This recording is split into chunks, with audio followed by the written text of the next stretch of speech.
믿습니다. 아멘. 할렐루야. 자, 강의안 받으셨나요? 오늘 로마서 9장 30절에서 10장 4절까지의 말씀을 함께 살펴보도록 하겠습니다. 할렐루야. 할렐루야. 오셨습니다. 여러분과 이렇게 수요 성경 강좌를 하는데 하필이면 그 어려운 로마서를 하고 있어서 참 여러분도 참 부담이 크겠습니다. 준비하는 저도 부담이 큽니다. 다른 성경 말씀을 보면 좀 편안하게 성경을 볼 수 있는 시간들이 있는데 로마서 말씀 그렇지 않아 갖고 하지만 뭐 그렇게 또 어려운 말씀은 아닙니다. 성경이야 우리가 읽고 깨달을 수 있는 은혜가 언제나 있기 때문에요. 자, 오늘도 한번 말씀 가운데로 나아가 보도록 하겠습니다. 자, 9장 30절에서 10장 4절의 말씀 자 보시고요. 우리 다 같이 한 목소리로 한번 읽어볼까요? 시작. 그런즉 우리가 무슨 말을 하리요? 의를 따르지 않은 이방인들이 의를 얻었으니 곧 믿음에서 난 이요 의의 법을 따라간 이스라엘은 율법에 이르지 못하였으니 어찌 그러하냐? 이는 그들이 믿음을 의지하지 않고 행위를 부딪힐 돌에 부딪혔느니라. 기록된 바 보라 내가 걸림돌과 거치는 바위를 시온에 두노니 그를 믿는 자는 부끄러움을 당하지 아니하리라 함과 같으니라. 형제들아 내 마음에 원하는 바와 하나님께 구하는 바는 이스라엘을 위함이니 곧 그들로 구원을 받게 함이라. 내가 증언하노니 그들이 하나님께 열심히 있으나 올바른 지식을 따른 것이 아니니라. 하나님의 의를 모르고 자기 의를 세우려고 힘써 하나님의 의에 복종하지 아니하였느니라. 그리스도는 모든 믿는 자에게 의를 이루기 위하여 율법의 마침이 되시니라. 아멘. 원래 10장 31절까지 다 봐야 되는데 오늘 좀 중간에 잘라갔고요. 10장 4절까지만 보면서 오늘 1시간 안에 다 진행해 보도록 하겠습니다. 자, 30절 말씀부터 한번 볼까요? 그런즉 우리가 무슨 말을 하리요? 자, 여러분 여기서 그런즉이라는 것은 말씀을 어느 부분을 받을까요? 자, 9장 로마서 9장 29절까지를 한번 보세요. 29절에 보면 뭐라고 얘기합니까? 또한 이사야가 미리 말한 바 만일 주께서 우리에게 씨를 남겨두지 아니하셨더라면 우리가 소돔과 같이 되고 고모라와 같았으리로다 함과 같으리라. 그러고 나서 그런즉 이렇게 봤습니다. 그러니까 이게 사실은 한 문장을 받는 게 아니라 그 전에 말씀을 받게 되는 거거든요. 자, 이게 뭐냐면 지난주에 우리가 살펴본 건 결국 이겁니다. 하나님의 주권에 대한 이야기예요. 즉 하나님의 주권. 그러니까 하나님께서 토기장의 비유처럼 구원하기를 원하시면 구원하는 거고 뭐 장로교의 단어대로 유기하기로 그냥 내버려 두기로 원했으면 내버려 두는 거다. 그러니까 거기에 대해서 우리가 뭐라고 이야기할 수 있겠냐. 자, 그런즉 그러니까 우리가 무슨 말을 하리요? 우리가 무슨 말을 하리? 아무 말도 할 수 없다라는 거죠. 자, 그런데 여기서 이제 중요한 것 한 가지가 나타납니다. 이게 뭐냐면 이방인과 이스라엘 사이에 뭔가 예상과는 다른 어긋남이 있다라는 것을 이야기하고 있습니다. 자, 그런즉 우리가 무슨 말을 하려고 붙어 있는 얘기예요. 즉 하나님께서 그렇게 하시는데 우리가 뭐 거기에 대해서 거역하고 반항을 할 수 있느냐. 그래서 그런 결과로 하나님의 그 주권적 이야기로 이방인은 구원을 받았는데 지금 현재 이스라엘은 구원받지 못했다 이런 얘기를 하는 거예요. 자, 30절 후반절 볼게요. 의를 따르지 아니한 이방인들이 뭐를 얻었다고요? 자, 여러분 이거 재밌죠? 의를 안 따랐다고 하는데 어떻게 의를 얻었죠? 이게 구원이죠. 이게 하나님 베푸신 구원이라는 거예요. 그러니까 지금 사도 바울의 지금 현재 상황에서 사도 바울이 지금 얘기할 때 이방인들은 사실 의롭지 않아. 여기서 의를 따르지 않았다는 이 의는요 율법에 의해요. 그러니까 착하게 살라, 바르게 살라, 그죠? 선하게 살라. 율법이 사실 그런 내용이죠. 뭐 사랑하며 살라, 하나님을 잘 섬기라. 근데 이방인들은 율법을 안 받았잖아요. 율법을 뭐 순종한 적도 없고 거역을 하였잖아요. 근데 그런 이방인들이 도리어 뭘 얻었다고요? 여기서 말하는 의는 율법의 의가 아니라 뭐죠? 구원을 얘기합니다. 어떤 얘기냐면 이 의는 하나님이 거룩하다고 인정한 거예요. 잘 보세요.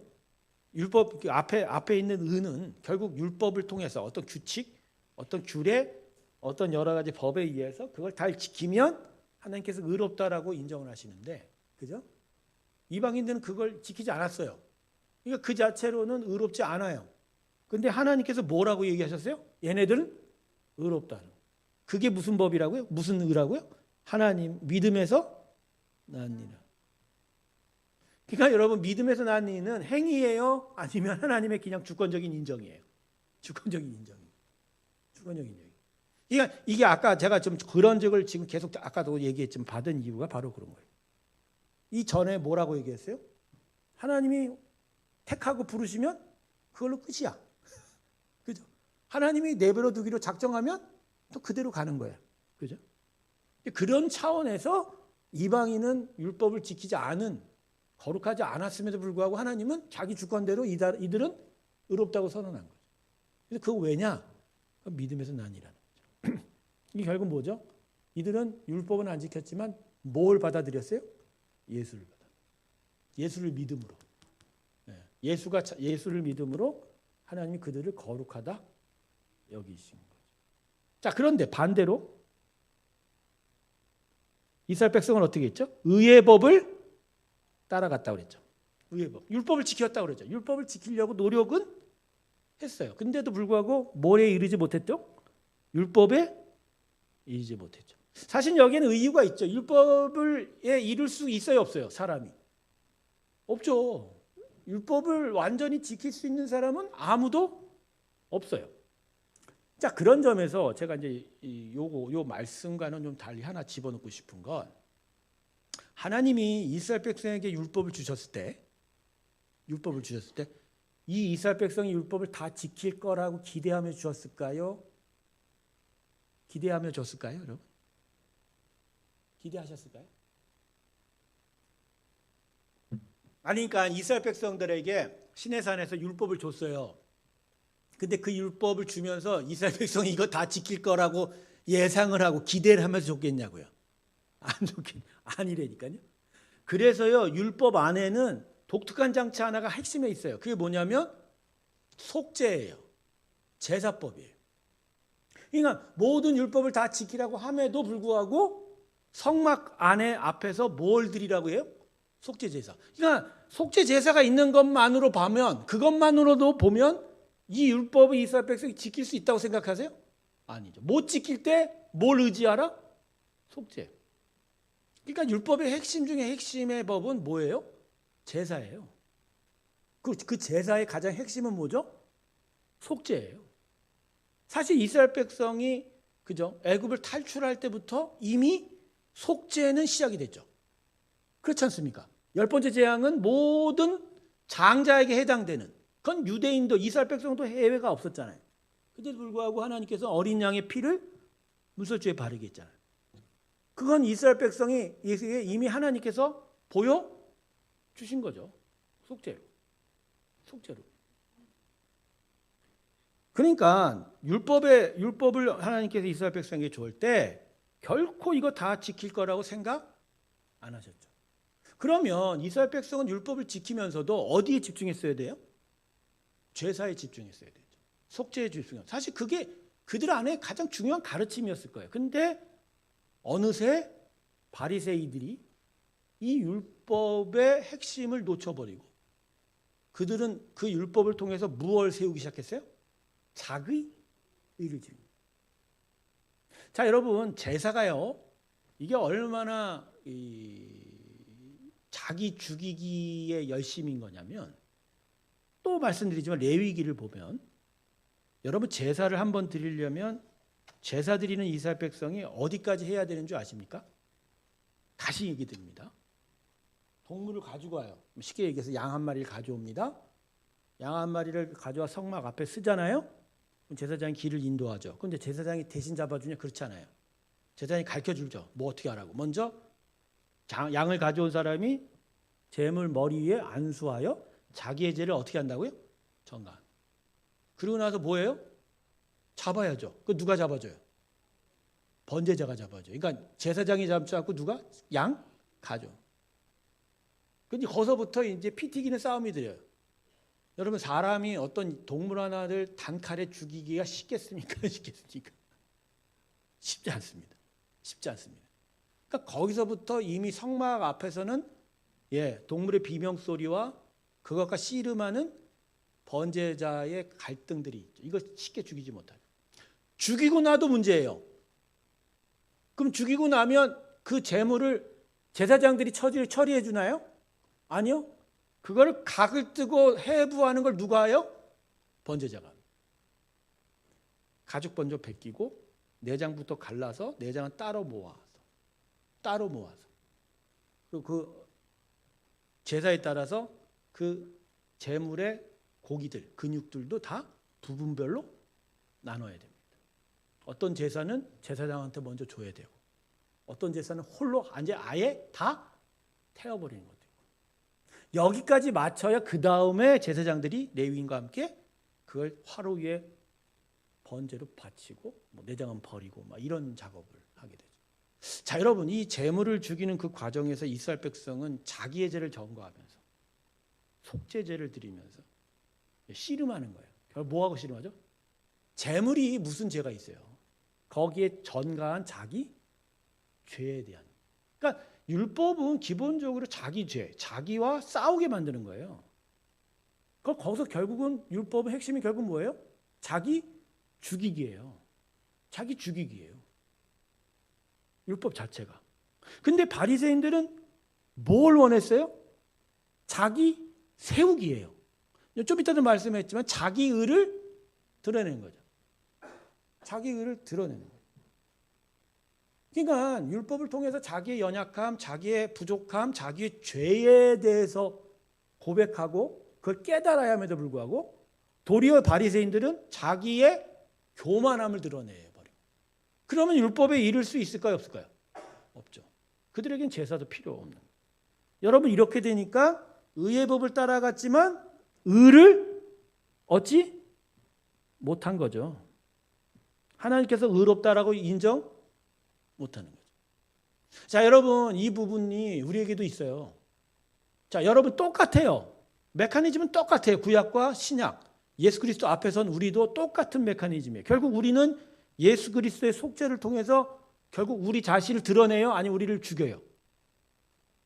죽이죠. 갈라디아서 2장 20절에 있잖아요. 이제는 나를 위하여 자기 아들을 십자가에 죽이신 하나님을 믿는 믿음으로 사는 거잖아요. 그 전절에 그 전 부분에 뭐죠? 우리가 예수와 함께 십자가에 그러니까 자기 죽이기란 말이에요. 근데도 불구하고 신앙생활하면서 뭐가 드러나기 시작해요? 자기 나 잘 지켰습니다. 나 착합니다. 하나님 나 의롭습니다. 그렇잖아요. 이거는 이 부분하고 똑같은 거죠. 예수 그리스도의 속죄를 따라갔지만 속죄를 이루지 못하는 거죠. 그거 똑같은 메커니즘. 그러니까 진짜로 예수를 믿는다라는 게 뭔지를 알면 그 마음의 중심을 계속 지켜가는 일이 필요한 거죠. 그러니까 이스라엘이 실패한 게 바로 이 부분입니다. 근데 그 바리새이들이 이게 안타까워요. 왜냐하면 예수님 오시기 전 말라기 선지자가 선포를 끝내고 하나님의 계시가 드러나지 않는 400년 동안 포로 후기 시대에 포로로 잡혀갔던 자들이 돌아와서 헬라 제국과 페르시아, 헬라 제국, 로마 제국을 거치면서 그 땅에서 제대로 하나님을 섬기는 걸 지켜보려고 했던 자들이긴 해요. 근데 그들의 열심이 어느새 뭘로 바뀌었어요? 자기 의로 바뀐 거죠. 저것도 이제 좀 이따 얘기가 나오는데 그게 안타까운 거죠. 그러니까 열심히 신앙생활을 한다는 게 그게 정도가 중요한 게 아니라 방향이 중요하다는 거예요. 오늘 그래서 오늘 말씀 제목이 결국 뭐죠? 열심은 있으나 제대로 알지 못했다라는 말이 되잖아요. 자, 이제 30절 넘어갔습니다. 30절 넘어갈게요. 뭐라고 하죠? 어찌 그러하냐? 왜 어떻게 율법에 이르지 못하냐? 그렇게 물어보는 거죠. 어떻게 율법에 이르지 못했느냐? 자, 그럴 때 사도 바울이 뭐라고 얘기해요? 믿음을 의지 않고 뭘 의지했다? 이를 의지함이라. 그래서 사도 바울이 뭐라고 덧붙입니까? 부딪힐 부딪힐 돌에 부딪혔느니라. 자, 그러면서 33절에 이 부딪힐 돌이 어디서 나온 말인지를 설명을 해줍니다. 기록된 바, 말씀을 인용을 하죠. 보라, 내가 걸림돌과 거치는 바위를 시온에 두노니 그를 믿는 자는 부끄러움을 당하지 아니하리라 함과 같으니라. 이게 인용이 어디서 됐죠? 제가 갑자기 준비했다가 이사야서죠. 예, 인용한 걸 좀 까먹었습니다. 이사야서입니다. 근데 뭐라고 얘기해요? 내가 걸림돌과 거치는 바위를 시온에 두노니 그를 믿는 자는 부끄러움을 당하지 아니하리라. 이게 이미 이사야서 예언으로 예수님에 대한 이야기죠. 근데 이게 재밌어요. 하나님께서 이 시온에게 하나님의 나라와 의를 드러내시면서 그들에게 부딪힐 걸 주신다고 얘기하죠. 부딪힐 걸. 즉 이스라엘 백성의 자기의 율법을 제대로 지키지 못하는, 율법의 핵심을 알지 못하는 부분에 대해서 이미 예언을 하셨다라는 거예요. 결국 이스라엘은 결국 예수님과 부딪히게 되어 있었던 자들이었어요. 예수님과 부딪히게 되어 있었던 자들이. 이게 이스라엘의 실패입니다. 근데 이 32절 한번 다시 보겠습니다. 32절. 이거 중요하니까. 믿음을 의지하지 않고 행위를 의지함이라. 이게 무슨 의미일까요?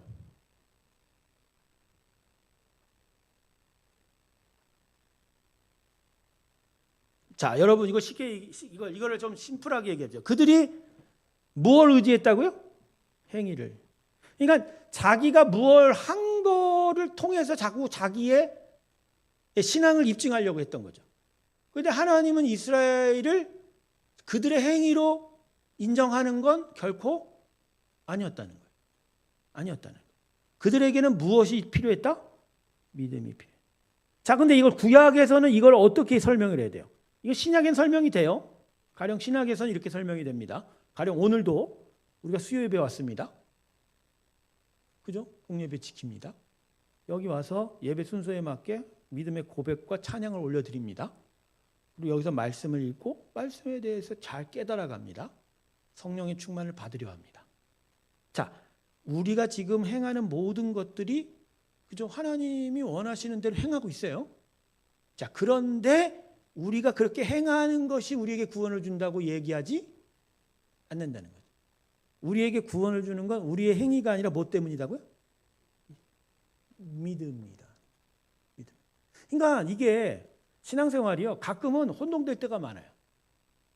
내가 나의 신앙생활의 정당성, 나의 신앙생활의 합리성, 나의 신앙생활의 적법성을 어디다 두면 안 된다고요? 내가 한 거에 두면 안 된다는 거죠. 근데도 불구하고 계속 나의 신앙생활에 있어서 만족은 어디다 두고 있어요, 우리가? 내가 한 것에 두잖아요. 그죠? 그 찔림은 어디다 두고 있어요? 내가 하지 않은 것에 두고. 자, 여기 여러분 딜레마예요. 여러분, 내가 예배 잘 드리고 내가 하나님의 율법을 잘 지켜갔음에도 불구하고 그게 내 신앙의 만족의 대상이 되지 못한다. 그러니까 이 예수님을 의지하며 그분이 나의 은혜가 되시고 그분으로 말미암아 내가 살아있는다는 고백이 성립이 안 된다면, 그게 작동이 안 된다면요, 우리는 사실 바리새인들보다 더 학의 교만에 빠질 가능성이 큽니다. 특별히 교회 안에서 열심 가진 사람들이 더 그럴 수 있어요. 외려 신앙생활 잘 따라가지 못하고 띄엄띄엄 예배 나온 사람들이 훨씬 더 하나님 앞에 선 모습은 더 하나님께서 원하시는 모습일 수 있어요. 왜냐하면 하나님, 내가 이번 주에도 예배 빠졌어요. 이번 주에도 기도 못했네요. 이번 주에도 내가 하나님 뜻대로 살지 못했습니다. 하나님, 나를 용서해 주십시오. 완전히 자기 자신을 낮추고 하나님의 은혜만을 간절히 소망하는 일이죠. 물론 이제 그것도 자기 자신의 행위에 대한 반성이기 때문에 행위가 아니라 믿음으로 가야 되긴 하긴 하겠지만, 어쨌든 간에 자기 안에 갈급하고 자기 안에 부족한 부분에 대한 기도가 있잖아요. 근데 우리가 열심을 다하기 시작하면 뭐가 드러나요? 실제로 나 잘했으니까 칭찬해줘요 이런 식으로 기도하지 못했지만 은근히 마음 안에 뭐가 생겨요? 내가 잘 지켰으니까, 내가 열심히 하고 있으니까, 이 정도면 내가 하나님 앞에 제대로 설 수 있는 사람이겠지라고 하는 당연스럽게 생각하는 마음이 생기기 시작해요. 근데 하나님은 그 마음을 인정하지, 물론 칭찬하시죠. 열심히 했으니까. 근데 그것 갖고 내가 하나님 구원받을 만한 사람입니다라고 주장할 순 없다는 거예요. 없다는 거예요. 오히려 모든 시간 뭐라고 주장해야 돼요? 여전히 우리는 죄인입니다. 여전히 우리는 타락했습니다. 여전히 나는 하나님 앞에 설 수 없는 자입니다라고 이렇게 고백해야 돼요. 자, 여러분, 이러한 신앙의 어떤 딜레마, 이 가운데서 우리는 진짜 어떻게 우리의 행위와 믿음을 붙잡는 것을 잘 구별해서 살아야 할까요? 목회자로서 이게 힘들어요. 왜냐하면 여러분들 목회자는 모든 게 잘난 줄 알지만 안 그래요. 그냥 전달하고 가르치는 쪽에 전문성을 가질 뿐이죠. 오히려 심령의 부패는 더 있을 수 있어요. 더 많은 공격 가운데 유혹을 받을 수 있습니다. 왜? 잘하니까. 앞서서 많은 것들을 지키고 잘 해나가니까 오히려 그 마음 속에 훨씬 더 나는 잘하고 있어, 난 하나님 앞에 보다 분명하게 서 있어라고 하는 자기 교만이 생길 수 있는 거예요. 그렇잖아요. 학교에서 공부하는 애들 보세요. 결국 1등한 애들은 언제나 자기 자신에 대해 자신이 있어요. 겉으로 볼 땐 되게 잘 모범생처럼 막 겸손해 보이지만 결국 그 1등한 애들 마음속을 들여다보면 뭐가 있어요? 내가 교만이 있어요. 교만. 어느 순간 나는 1등이야 라고 하는 자기 자부심이 있다. 근데 꼴등한 애는 언제나 그래요. 꼴등한 애들도 자기 자부심이 있긴 하지만 결국 나는 성적이 잘 안 나오니까 그냥 부끄러워, 그런 마음. 근데 하나님께서 원하는 마음은 언제나 그런 마음입니다. 그런 점에서 목회자들, 앞에 있는 직분자들이 바로 이 부분에 있어서 대단히 어려움을 많이 겪습니다. 그렇지만 분명히 말씀하죠. 믿음을 의지하지 않고 행위를 의지함이라. 이게 이스라엘의 실패였다. 결국 이렇게 되면 뭐하고 부딪힌다? 예수님하고 부딪히게. 여러분, 자기 자신이 죄인인 걸 그냥 입술의 고백, 그냥 지식적인 고백이 아닌 진짜 고백을 가지고 계십니까? 여러분, 우리 모두가 죄인인 걸 인정하세요? 뭘 인정하는데? 그래, 지금이라도 하나님 심판하면 죽을 거야. 예수 아니면. 근데 어떻게 죄인인데 애들을 가르쳐? 죄인이니까 애들을 가르쳐요? 죄인으로서 죄인을 가르칠 수는 없죠.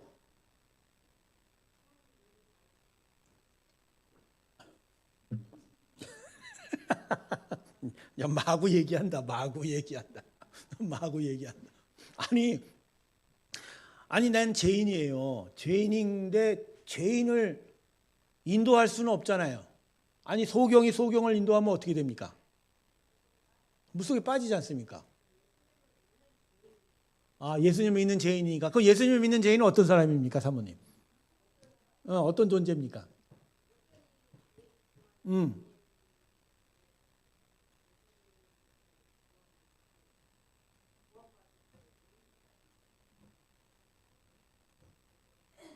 그러니까 예수님을 믿은 죄인에 있어서 초점이 뭐예요?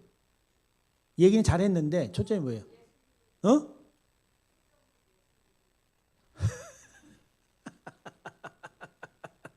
그러니까 제가 지금 얘기하는 건 앞에서 가르치는 사람, 어떤 교회에서 하나님의 사역을 맡은 사람의 입장에서 자기 존재의 중심은 죄인인데 그 죄인을 하나님이 인도해 가고 있는 걸 의지한다는 거죠. 그러니까 언제나 모든 순간마다 내가 무엇을 잘나고 행위로 의지하지 않고 뭘 의지한다고요? 예수를 의지한다고. 그걸로 하나님의 다른 사람들 끌어갈 수 있는 거예요. 그러니까 나의 힘, 나의 능력, 나의 잘난 것을 끌어가는 게 아니라 뭐로 끌고 간다고요? 예수를 끌고 가니까 그것이 그것이 바로 하나님께서 사역을 하게 하고 다른 사람 앞에 세우는 자가 가져가야 될 목표예요. 그러니까 행위로 가는 게 아니라 뭐로 가는 거예요? 그 사람도 믿음으로 가는 거죠. 그러니까 예수가 날 끌고 가듯이 예수님이 이분도 끌고 가기를 바라는. 그러니까 겸손함으로 가는 거예요, 항상. 아, 내가 잘났어, 내가 이거 알거든, 내 경험 믿어봐, 이렇게 끌고 가는 게 아니고 예수님이 날 지금 끌고 가시거든요. 그와 마찬가지로 예수님이 당신도 끌고 가실 겁니다. 혹시 그 예수님의 인도함을 받는 것이 서투십니까? 그러면 저를 보십시오. 예수님이 저를 이렇게 끌고 가십니다. 그대로 같이 가시면 됩니다. 이런 식의 방식이라는 거죠. 그러니까 이런 식의 방식이야. 그러니까 앞에 선 사람들이 자기 행위를 계속 다른 사람한테 강요하면 안 되는 거예요. 사실은 그게 안 돼요. 그러니까 초대교회 때도 사도들이 예루살렘만 봐도 모든 그 집회 장소 예배 때마다 돌아다니면서 복음을 전했지만 그들이 그들에게 이야기한 건 내가 본 예수예요. 내가 들은 예수의 말씀이지 자기의 뜻과 자기의 주장을 가리킨 게 아닌 거죠. 그러니까 사도들에게 있어서 가장 중요한 역할은 증인이에요. 내가 본 거에 대한 이야기예요. 내가 들은 거에 대한 이야기. 그러니까 교회에서도 마찬가지예요. 많은 직분자들과 특별히 목회자들이 성도들에게 앞서서 해야 될 일은 예수에 대한 이야기고 예수의 말씀이지 내가 주장하고 그걸 끌고 갈 수는 없는 거죠. 그게 겸손인 것 같아요. 그러니까 여러분, 우리의 모든 일의 중심은 행위가 아니라 뭐죠? 믿음. 그냥 저는 이거를 이렇게 바꿨으면 좋겠어요. 우리가 행위, 믿음 하니까 좀 뭐 이분법적 생각이 나는데 결국 예수냐 자기냐예요. 예수냐 자기냐. 그러니까 결국 예수로 가면 예수님과 안 부딪히죠. 그러니까 자기로 가면 결국 부딪혀야 문제예요. 그러니까 이스라엘 백성은 결국 예수가 아니라 뭘 계속 붙잡은 거예요? 자기를 붙잡은 거예요. 끝내 자기를 붙잡은 거예요. 자, 34절부터 또 보겠습니다. 34절. 30분 안에 빨리 끝나고 일찍 가려고 했더니 도무지 되지를 않습니다. 자, 형제들아, 이제 10장을 넘어옵니다. 내 마음에 원하는 바와 하나님께 구하는 바는 이스라엘의 위함이니. 그죠? 이스라엘 구원을 위함이죠. 곧 그들로 구원을 받게 함이라. 자, 내가 증언하노니 그들에게 왜 증언하노니라는 단어를 썼죠? 내가 경험한 거라는 거죠. 그들이 뭐가 있었다? 하나님께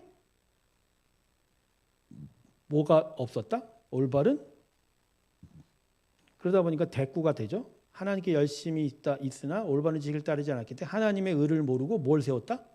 자기 의를 힘써 하나님의 의에 복종하지 않았느니라. 여기서 배워야 될 건 결국 신앙은 나를 세우는 게 아니라 누구를 세우시는 겁니까? 하나님의 의를 세우는 겁니다. 나의 의가 아니라는 거죠. 나의 의가 아니다. 결국 십자가에서 자기가 죽어야 되긴 해요. 자기 뜻이 죽어야 된다. 죽어야 됩니다. 자기가 살면 예수님이 안 삽니다. 이건 분명한 거. 내가 자꾸만 나를 세우려고 하면 예수님의 십자가는 내 삶에 세워지지 않는 거죠. 누가 나를 째려보고 있습니다. 자, 마지막 4절에 뭐라고 합니까? 같이 있습니다. 시작. 그리스도는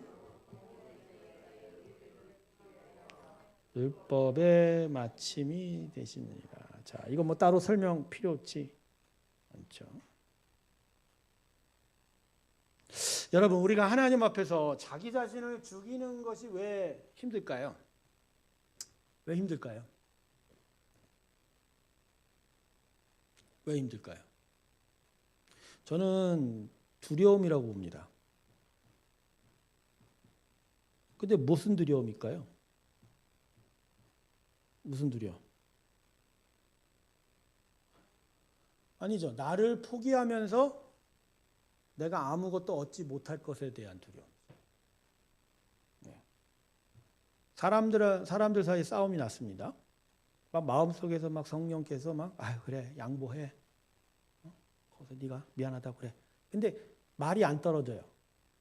이유는 뭘까요? 마음속에 딱 하나가 자비였습니다. 두려움이죠. 먼저 내가 양보하고 막 그러면 이 사람이 나한테 더 많은 걸 요구하고 그러다 보면 내가 손해 다 볼 건데. 그죠? 내가 미안하다 얘기하면 다른 사람들이 내가 잘못한 줄 알아서 나를 자꾸만 뭐라고 그럴 건데. 그냥 무언가 다 포기하면 나를 포기하면 내가 다 잃어버릴 것 같은 생각이 드는 거죠. 근데 결국 내가 죽으면 내 안에 누가 들어오십니까? 하나님의 아들이 들어오죠. 하나님의 아들이라는 건 하나님의 전부 아닙니까? 그러니까 어떻게 보면 포기하면 더 많은 걸 얻을 수, 물론 이것도 이 말도 인간적인 관점에서 하는 이야기이긴 하지만 결국 나라는 존재가 죽을 때 내 자신 안이 비워지는 게 아니라 내 자신 안에 뭐가 새롭게 채워지는 거예요? 예수의 은혜, 하나님의 은혜로 채워지게 된다. 즉 그런 의미에서 보면 오히려 나의 죄악된 나를 버리고 하나님의 영광이 채워지는 게 그게 더 복이 아닐까요? 그 생각을 하게 돼요. 결국 포기하는 두려움 앞에 하나님은 새로운 것을 채우시는 기쁨으로 임한다. 물론 그게 이전의 나와 비교해 보면 작아도 보이고 별 영광도 빛나지 아니한 것처럼 보일지라도 그러나 그게 사실 내 인생의 가장 소중한 것이 될 수 있을 거라는. 많은 사람들이 신앙 생활을 하면서 결국 수많은 결단들을 해야 되거든요. 계속 하나님께서는 우리의 것들을 계속 가져가시기요, 당신의 것으로 채우기를 원할 때 그러한 갈등 앞에서 결국 우리가 계속 두려워하는 거예요. 계속 두려워하는 거예요. 가령 이런 거죠. 갑자기 어느 순간 연말인데 목사님이나 교회가 계속하여 어떤 기도하는 것에 대해서 힘써 이야기할 때 한 성도가 이제 내가 기도해야 되는구나 하고 찔림을 다른 어느 사람보다도 느끼게 되는 거예요. 그래서 기도의 자리, 예배의 자리를 계속 나와야 한다는 생각을 하는데 갑자기 마음 안에 내가 이걸 너무 순종하고 내가 그래서 이걸 계속 따라가면 난 나의 삶을 포기하는 것 같고 나의 재미를 없어지는 것 같고 뭔가 그죠? 내가 불편할 것 같다는 생각이 탁 들어오기 시작하면서 뭔가 하나님께서 나를 끌고 가심이 멈추고 내 안에서 격한 갈등이 일어나죠. 그죠? 그럴 때 사실은 사람들 앞에서 내가 뭐 준비가 안 돼서 이러지만 사실 그 마음 속에서는 어떤 마음이 들어요? 결국 내가 예수님께 더 가까이 가면 갈수록 내가 많은 것을 양보해야 되고 손해 볼 것에 대한 두려움이 생기는 거예요. 그것 때문에 알면서도 하나님 앞에 안 나오는 사람이 꽤 많아요. 금요예배도 그래요. 우리 권사님도 금요예배 나와서 기도하는 것이 중요한지 모르지 않습니다. 근데도 불구하고 매 금요일마다 나오라고 옆에서 권면하고 차 태워주니까 가자고 함에도 불구하고 다리 아파, 허리 아파, 머리 아파, 감기 들었어, 오늘 뭔 일 있어, 내일 뭔 약속 있어 이러면서 안 나올 때 그 마음의 중심에 뭐가 있을까요? 진짜 아플까요, 권사님? 진짜 아플 수 있어. 진짜 아파요. 그런데 간혹 가다가 지금 제가 말한 그 부분이 걸리는 수도 있다는 거죠. 내가 너무 하나님을 믿으면 내가 손해보는 게 많을 건데에 대한 두려움이죠. 두려움. 근데 그 두려움이 앞서기 시작하면 계속 여기에 부딪혀요. 내 거 버리기가. 근데 제가 물는 거예요. 진짜 손해볼까요? 예수 택하면? 손해보죠. 당연히 손해보는 거예요. 대신 바꿔주는 것에 대한 것을 모르기 때문이죠.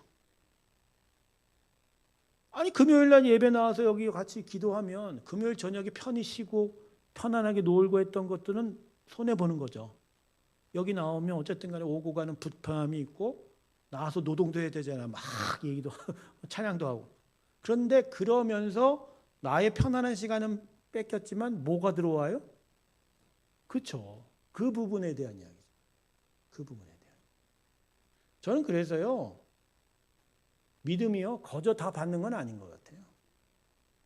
결국 버리고 포기하고 손해 볼 줄 알아요.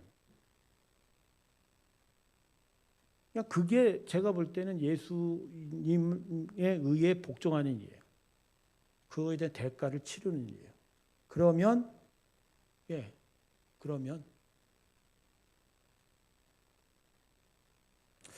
여러분, 하나님이 우리 모두에게 정말 당신의 나라와 의와 거룩함으로 채워주실 줄로 믿습니다. 채워주세요. 비어지지 않아요. 내가 하나님 앞에 내 것을 내려놓으면 그 대신 하나님께서 당신의 것을 채워주세요. 이거를 기복신앙으로 보면 돈으로 채우고 물질로 채운다고 하는데 그런 얘기하는 게 아니고 우리의 쓸데없는 탐욕과 우리의 수많은 더러운 것들을 버릴 때 거기에 하나님의 나라와 기쁨과 평안으로 채워주십니다.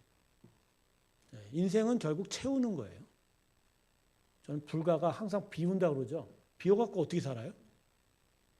비워갖고 어떻게 사냐고. 그죠? 스님들 절에 들어가서 채식하는 거 난 참 좋게 생각해요. 얼마나 그 의지가 가상해요. 근데 계속 채소만 먹지는 못할 거란 말이에요. 중간에 새우젓도 먹고 할 수 있는 건 다 합니다. 제가 알기로. 근데 그 가르침이요. 제가 볼 때는 행복이 아니에요. 다 비워내는데 비워내는 곳에 뭐가 있어요? 본인들도 막 걔네들 그 사람들도 자기들의 어떤 논리가 있긴 하지만 그렇지 않아요. 인생의 창조의 하나님의 원리를 보면 결국 인생은 하나님 채우시는 걸로 복된 거예요. 비운 걸로 복되지 않아요. 근데 성경이 계속하여 우리 자신을 포기하라고 한 거는 결국 하나님이 다시 자신의 것을 채우시겠다는 거죠. 야곱의 약복강가의 씨름도 마찬가지예요. 야곱이 계속 두려운 거예요. 자기가 애써 이렇게 손에 붙잡고 힘써 얻으려고 하는 걸 갑자기 포기하라고 그러니까 이제까지 그렇게 살아왔는데 이거 아니면 죽을 것 같거든. 이 방식 아니면 내가 없고 거지가 되고 무너지는 것 같거든요. 근데 하나님께서 그에게 한도표를 탕 치면서 너 네 거 포기해라고 해서 결국 받아냈잖아요. 근데 그 받아낸 자리 결국 뭘 줬어요? 하나님의 전부를 줬어요. 내가 너한테 졌다. 나는 너를 축복하지 않으면 안 된다라는 이스라엘 이름을 채웠죠. 이거만큼 가장 귀한 걸 받은 게 어디 있냐고요. 안 그래요, 여러분? 결국 하나님은 채우려고 오시는 분이에요. 가져가시려고 오시는 분이 아니라니까요. 근데 이걸 깨닫기까지가 힘든 거죠. 이것도 은혜이긴 한데, 그렇죠? 그러니까 제가 왜 지금 이 이야기를 했냐면 이 율법의 마침 때문에 그래요. 모든 자에게 의를 이루기 위해서 율법의 마침. 그러니까 모든 자에게 의를 이루려면 결국 사람은 이 의를 이루시는 하나님 앞에 나는 의롭지 않다라고 고백해야 돼요. 서렌더하는 거거든. 나는 죄인입니다. 나는 가난합니다. 나는 바닥입니다. 나는 막장입니다. 근데 그게 두려운 거예요. 그 얘기하는 게. 근데 그 두려운 자에게 하나님께서 결국 뭘 채우세요? 예수를 채우는 거예요. 안 그래요, 여러분? 아니, 우리가 죄인이잖아요. 타락한 죄인이잖아요. 우리한테 선한 거 아무것도 없어요. 그냥 내버려 두면 그냥 멸망할 자들이에요. 근데 하나님께 우리 불쌍히 여주셔서 뭘 하세요? 이 안에 뭘로 채우겠다? 예수로 채우겠다. 근데 자기 자신을 고백하라는 거예요. 고백을 해든 안 해든 멸망당할 건 똑같거든. 그죠? 아니, 그러니까 내가 고백을 안 한다고 막장이고 내가 정말 절망의 상태인 게 변해요? 아닌 게 돼요? 말 안 하면 여전히 부자예요? 아니잖아요. 그렇잖아요. 말을 하든 안 하든 멸망당할 상태예요. 야, 어떻게 보면은 나 자신을 포기하는 게 본전이에요. 어차피 멸망했거든. 근데 왜 그 말 한마디 하기가 힘드냐고. 그렇게. 그 이야기, 그 고백하는 게 그렇게 힘이 드냐는 거예요. 제가 공황장애를 앓고 나서 한 1, 2년 동안 하나님 앞에서, 그죠? 하나님 앞에 막 항복하라고 했을 때 약 7개월인가 8개월을 방황을 했거든요. 그때 제가 했던 작업이 그 작업이에요. 공황장애 걸렸어요. 회사에서 사직했어요. 더 이상 직장 생활하기에는 체력이나 상황이 안 돼요. 그럼에도 불구하고 나는 계속 무슨 생각해요? 난 금방 일어날 수 있다. 난 금방 제자리에 돌아갈 수 있다. 난 금방 제대로 살 수 있다. 근데 사실 현실은 안 그렇거든요. 아니 집 밖에 비디오 가게 비디오 하나 빌려가기도 조차 숨이 퍽퍽 쉬고 어려움을 겪고 있는 상황에 매일 회사 나가서 직장 생활하는 게 가능이나 하겠습니까? 근데도 불구하고 나는 여전히 내 자존심 세우고 있더라니까요.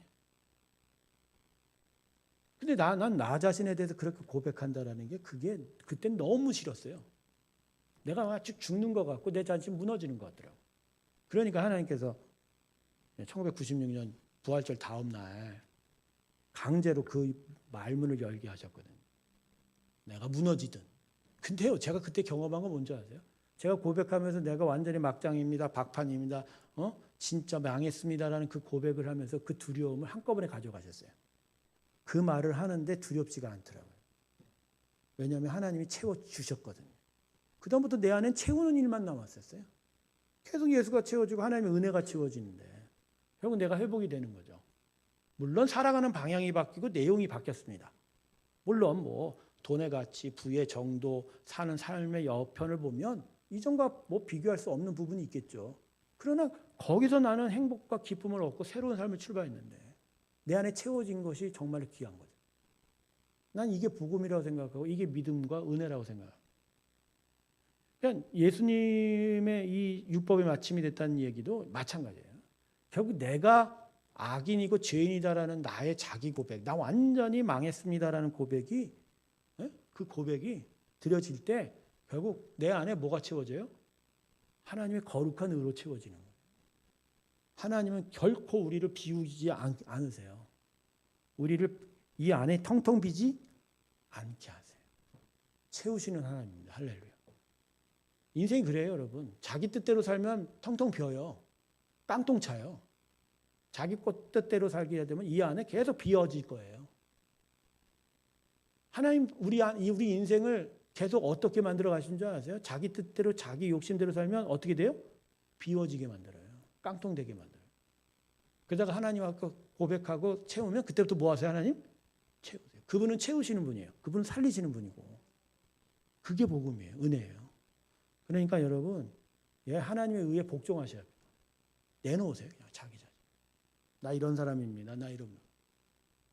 하나님은 언제나 우리 안에 채우실 줄로 믿습니다. 그게 예수예요. 그러니까 우리나라는 몰라 불가의 영향을 많이 받는지 예수 믿는 것도 이렇게 불가 쪽의 어떤 복음을 제대로 알지 못하고 이런 식으로 생각하는 사람이 꽤 많아요. 그러니까 신앙을 따라가는 것도 이제 나 포기하고 이제 그죠? 가르침에 귀의하기로 했어 뭐. 그죠 뭐. 목사 되는 걸 뭐라고 얘기해요? 속세와 끊겨진 사람이래. 내 친구들이 그러더라고. 야, 넌 속세하고 끊어져 갖고 하나님께 귀의했잖아. 뭘 귀의해, 귀의하긴. 나도 나대로 잘 살아, 채워지고. 그러니까 그런 식의 사고방식들이에요. 뭔가 포기해야 되고 양보해야 되고 그러면서 뭐 거룩한 가치를 향해서 나아가는 그런 인문주의적 사고로 이 복음을 보더라고요. 안 그래요, 여러분? 사람은 누구나 다 할 거 없이 하나님이 채우셔야 삽니다. 그 채우심이 어떻게 나한테 이루어지는지가 그게 예수예요. 그게 키고 그렇게 살아가는 거거든요. 올 한 해 우리의 표가 그런 의미예요. 심령의 새로움. 새 사람을 비워내는 게 아니라 바꿔치기 하는 거예요. 옛 것들을 다 버리고 이 안에 뭘 세워야 된다? 새로움. 객소리가 많은 것 같은데. 자, 강의 안으로 보겠습니다. 금방 갑니다. 네. 자, 보겠습니다. 열심은 있었으나 지식은 없었다. 자, 이동선 집사님 그 넓은 그림 보기 좀 크게 읽어주시겠습니까?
네, 그렇습니다.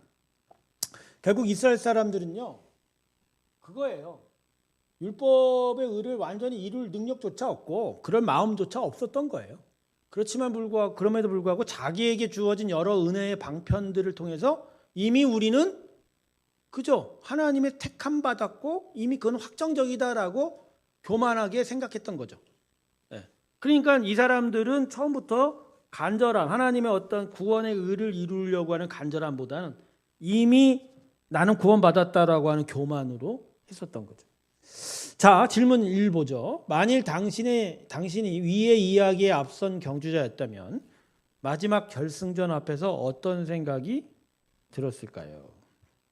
어떤 생각이 들으셨겠습니까?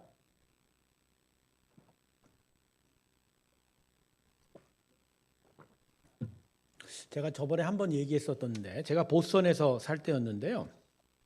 보스턴 외곽에서 교회에서 보스턴으로 들어갈 때 북부쪽 지역에서 들어가려면 2층 고가도로를 타고 들어갑니다. 2층 고가도로 타는데 이 고가도로가 같이 가요. 처음부터 끝까지 같이 가는데 마지막에 다리 강을 건너서 마지막에 방향이 완전히 달라집니다. 그러니까 위층은 오른쪽으로 빠지고 아래층은 왼쪽으로 빠집니다. 왼쪽으로 가야 시내로 가고 오른쪽으로 가면 다른 데로 빠지게 돼 있어요. 근데 GPS로만 보면 1, 2층을 구분을 못 해요. 그러니까 처음부터 딱 타면 제대로 시내로 가고 있는 듯 보여요. 근데 어느 날 제가 갑자기 맨 끝에서 시내로 안 들어가고 뭐로 들어가더라고요?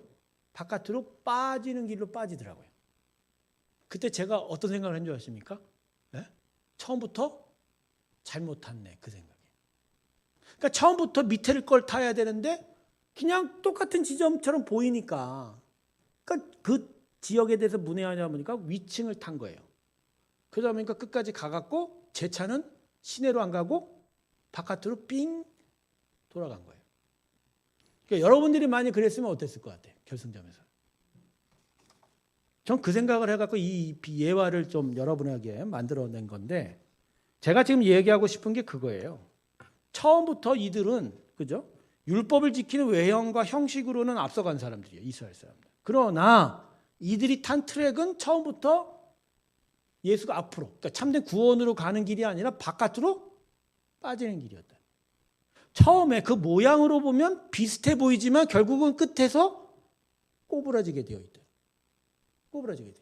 이거 대단히 중요한 얘기예요.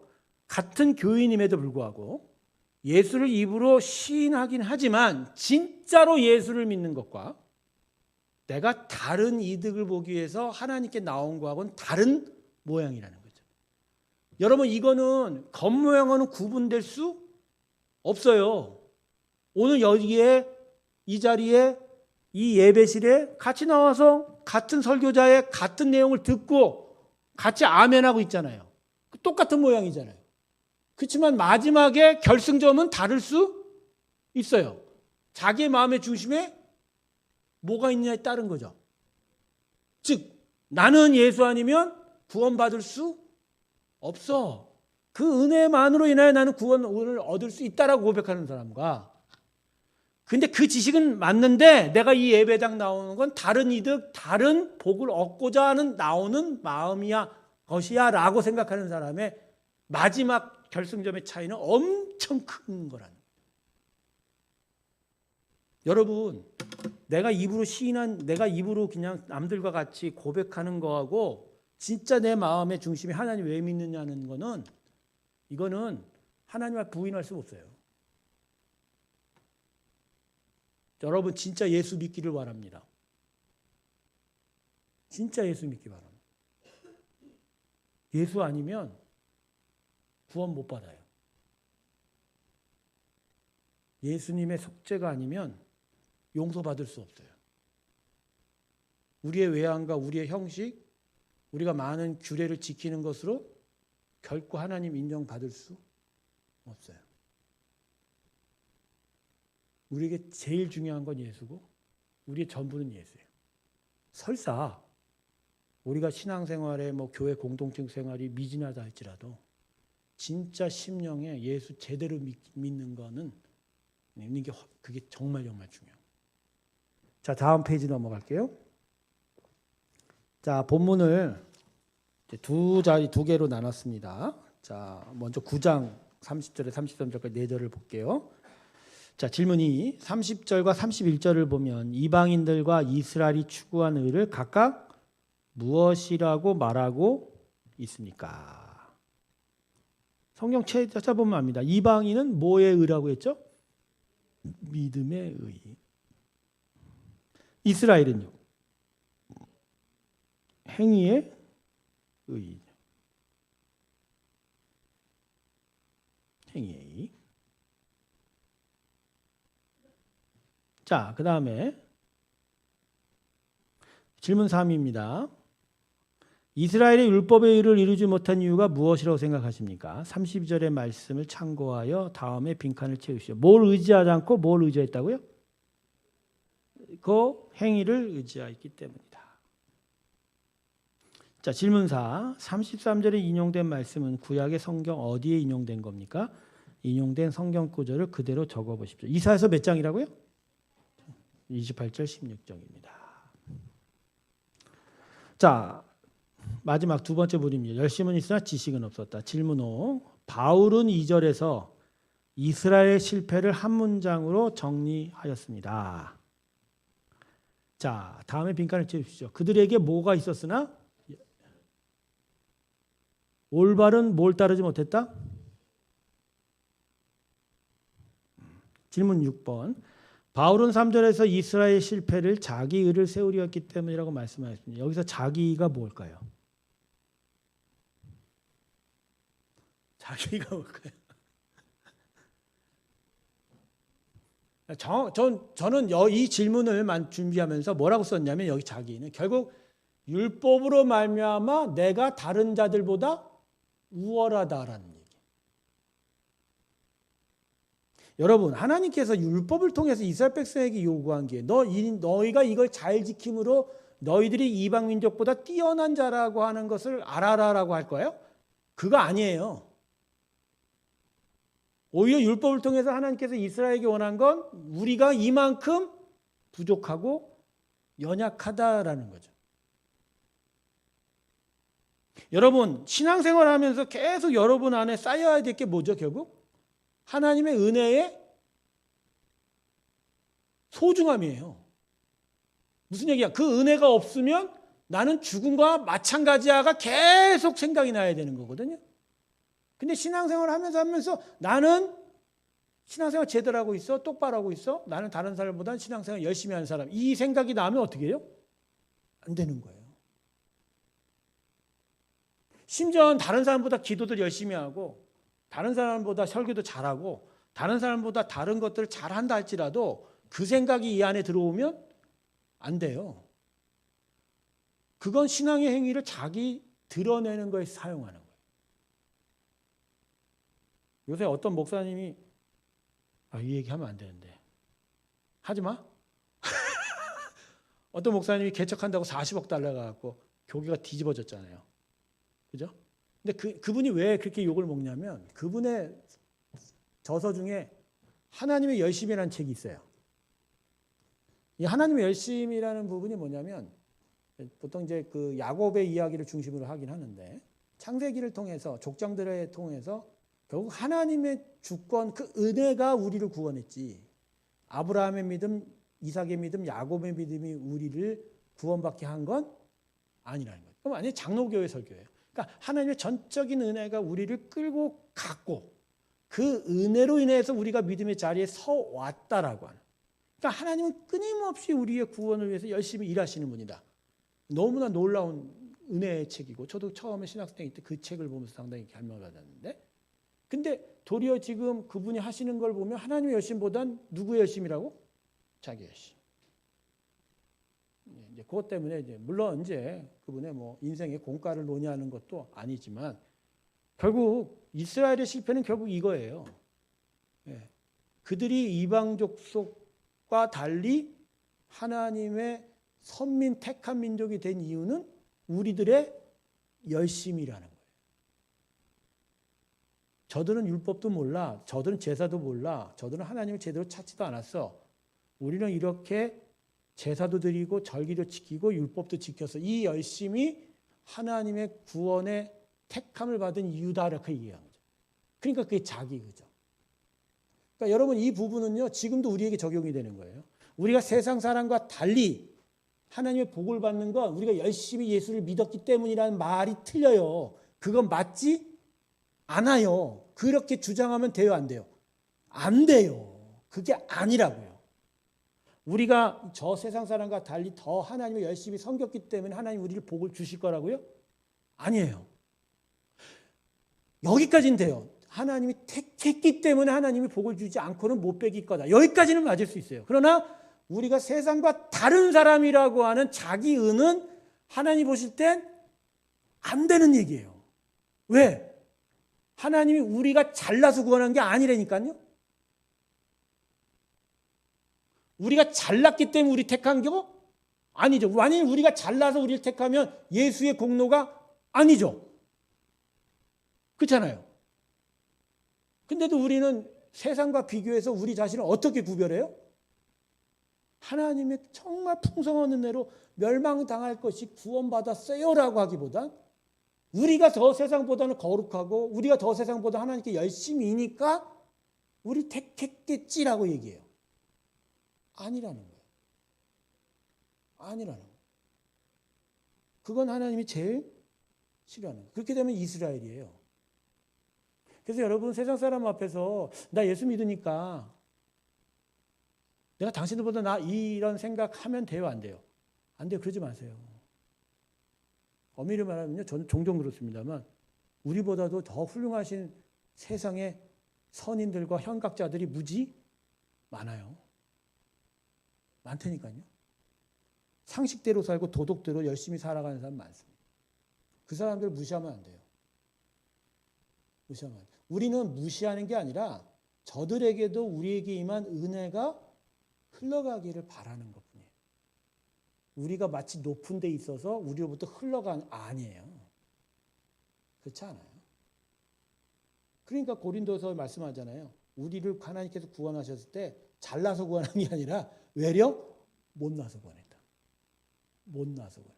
왜 우리가 못나야 돼요? 이건 의지가 있어요. 못난 인생들에게 하나님이만이 그나마 저렇게 잘 살고 있으니까 그건 우리의 의가 아니라 무슨 의가 돼요? 하나님의 의가 되는 거예요. 자, 마지막 질문 7번입니다. 본문 4절은 예수 그리스도를 율법의 마침이라고 말씀합니다. 율법의 마침은 어떤 의미인가요? 율법의 마침이 뭐죠? 네? 율법의 완성자죠. 완성자. 결국 우리로 하여금 거룩한 의, 완전한 의로 완성되기 위해서는 누가 필요하죠? 예수가 필요한 거예요. 사실은요. 마침이라고 해서 뭐 일정 부분은 우리가 하고 일정 부분은 예수님이 그거 의미 아니에요.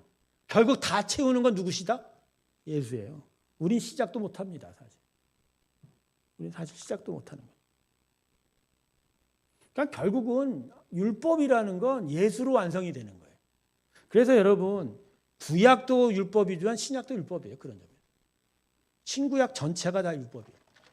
하나님의 사랑의 언약, 사랑의 계명인 거예요. 결국은 여러분 신앙생활은 하나님으로 채우는 거지 나로 채우지 않습니다. 그리고 하나님의 은혜를 계속 간구하는 것이 우리 신앙생활입니다. 전 요새 제 자신의 깨달음이 그겁니다.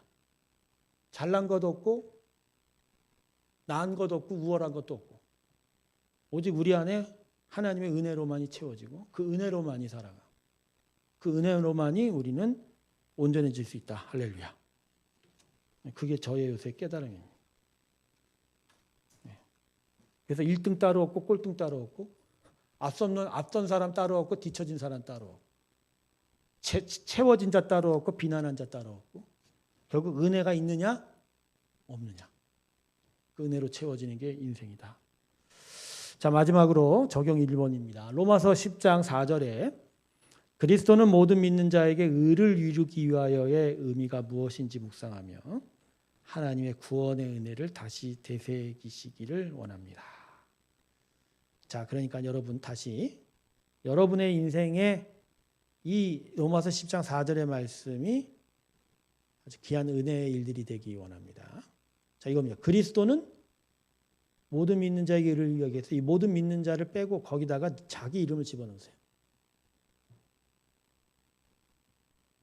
그리스도는 채복님에게 의를 이루기 위하여. 예.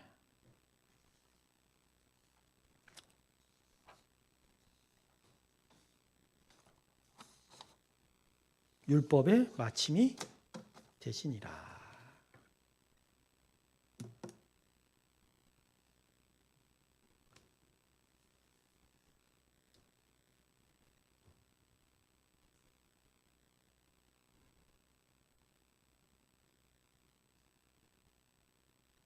성경 안에 여러 가지 중요한 주제들이 몇 가지가 흘러갑니다만 그 중에서 또 한 가지의 주제는 결국 하나님의 의와 자기 의입니다.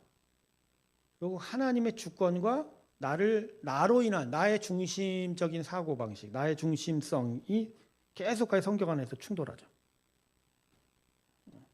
그런데 결국 예수는 우리에게 예수 앞에서 우리가 죽을 것을, 하나님의 의를 온전히 세울 것을 명령하고 있죠. 오늘 본문은 바로 그 부분인 것 같아요. 이스라엘 백성이 결국 구원에 실패한 이유는 그들에게 은혜의 방편이 부족함도 아니라 그들이 결국 끝까지 자기를 죽이기를 거부한 거죠. 그럼 나를 죽이고 하나님을 세워가는 일에 이스라엘 백성들이 실패했기 때문에 그들에게 사도 바울의 그 안타까운 일들이 나타나고 있는 것 같습니다. 자, 오늘 여기까지 하고 또 다음 주에 10장 5절부터 31절까지 부분을 보면서 또 은혜 나누도록 하겠습니다. 기도하겠습니다. 다음 주는 청소년부 수련회 관계로 수요 성경 강좌 한 주 쉬도록 하겠습니다. 주보에도 나올 겁니다. 제가 기도하겠습니다. 하나님, 이스라엘에겐 열심이 있었습니다. 그러나 그 열심은 자기를 세우려 하였지 하나님의 은혜를 세우려 한 것이 아니었습니다. 끊임없이 자기들이 왜 하나님의 선택받은 백성인지에 대한 이유를 자기에서 찾았지 결국 하나님의 은혜에서 찾지 못했기 때문입니다. 성경을 보면서 우리가 우리 자신에게 베푸신 하나님의 구원의 은혜를 나로부터 찾지 말게 하시고 오직 하나님의 그 풍성한 은혜에서 예수에서부터 찾게 하여 주시옵소서. 그래서 예수로 말미암아 예수의 은혜로 말미암아 살아가는 귀한 믿음의 은총이 있게 하여 주시옵소서. 오늘도 하나님의 은혜 가운데 서기를 소망합니다. 은혜로 살아가는 귀한 백성들 되게 하여 주시옵시고 하나님의 나라를 이루어 주시옵소서. 이제는 우리 주 예수 그리스도의 크신 은혜와 하나님 아버지의 사랑과 성령의 충만케 하심이 하나님 앞에 자기 자신을 내려놓고 오직 하나님의 의를 쫓아가기를 주께 고백하며 나서는 하나님의 귀한 성도들의 심령들 위해 이제부터 영원토록 함께 할지어다.